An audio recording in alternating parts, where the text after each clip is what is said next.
शुक्रवार को Rama marriage palace में राजस्थान शिक्षक संघ प्रगतिशील का 2 दिवसीय प्रांत शैक्षिक सम्मेलन समारोह पूर्वक प्रारंभ हुआ। सम्मेलन की अध्यक्षता संघ के प्रदेशाध्यक्ष बेगराज खोत ने की, जबकि मुख्य अतिथि संगरिया विधायक अभिमन्यु पुनिया थे। कार्यक्रम की शुरुआत मां सरस्वती की प्रतिमा के समक्ष दीप प्रज्वलन और सरस्वती वंदना के साथ हुई। इस सम्मेलन में राजस्थान के विभिन्न जिलों से शिक्षक पहुंचे। 2 दिनों तक चलने वाले इस सम्मेलन में विभिन्न सत्रों के दौरान शिक्षा से जुड़े विभिन्न विषयों पर चर्चा की जाएगी और आगामी कार्य योजना तैयार की जाएगी।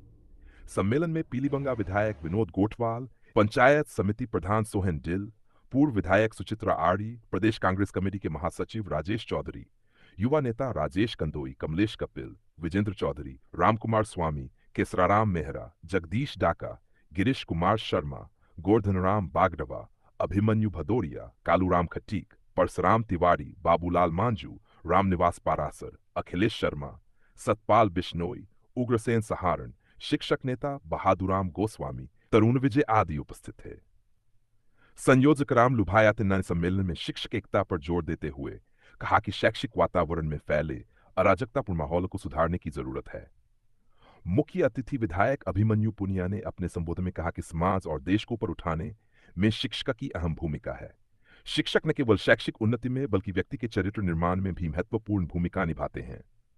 उन्होंने शिक्षकों से संगठित रहकर अपनी समस्याओं और शिक्षा में सुधार के लिए संघर्ष करने का आह्वान किया। प्रदेशाध्यक्ष बेगराज खोत ने अपने संबोधन में कहा कि शिक्षकों को बार बार प्रताड़ित किया जा रहा है। सरकार इन शिक्षकों के हितों के विपरीत अव्यवहारिक निर्णय ले रही है। उन्होंने स्थायी स्थानांतरण नीति लागू करने, शिक्षकों को गैर शैक्षिक कार्यों से मुक्त करने, विद्यालयों में रिक्त पदों को भरने, पुरानी पेंशन योजना बहाल करने और विद्यार्थियों को समय पर छात्रवृत्ति देने जैसी मांगें उठाईं। मुख्य वक्ता गंगा सहाय मीना ने राष्ट्रीय शिक्षा नीति डसी के दुष्प्रभावों और इसमें शिक्षक की भूमिका पर विचार व्यक्त किए। उन्होंने कहा कि नीति में कई खामियां हैं और इसके दुष्प्रभाव भविष्य में सामने आएंगे। उन्होंने निजीकरण को बढ़ावा देने की सरकार की नीति की आलोचना करते हुए कहा कि यह समाज और देश के लिए हानिकारक है। सम्मेलन में पुरानी पेंशन योजना को बहाल करने की मांग पर जोर दिया गया।